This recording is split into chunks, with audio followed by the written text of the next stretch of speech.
নবী করিম সাল্লাল্লাহু আলাইহি সাল্লাম নবী হওয়ার পরও নিজের স্ত্রীর সাথে পরামর্শ করেছেন, অথচ আমরা অনেকেও মহিলাদেরকে এমন ভাবে কোণঠাসা করে রাখি যে কোনো কথা, আরে তোমার আবার মহিলার আবার কি ভাত কাপড় এনে দেবেন খাইও বলছে, এত কথা বুদ্ধি দিতে আসে না।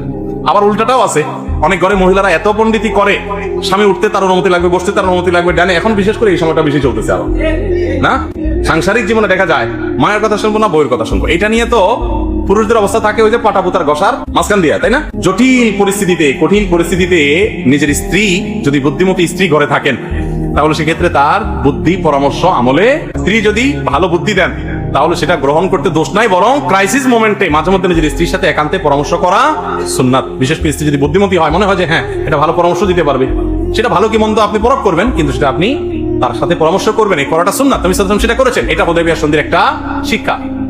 বিশেষ করে এরকম জটিল পরিস্থিতিতে নিজের মাথায় অনেক কিছু আসে না, তখন কাছের লোকদের একটা সহজ বুদ্ধিতে অনেক আইডিয়া চলে আসে। অনেকে আছে যে বউয়ের কথার বাইরে, এখন তো আমরা তো বলতেছি যে মাঝে মধ্যে বুদ্ধি নিয়ে না, অনেকে আছে যে বউর বুদ্ধি ছাড়া সে নড়ে চড়েই না, এটা আবার বেশি হয়ে যায়, তাই না?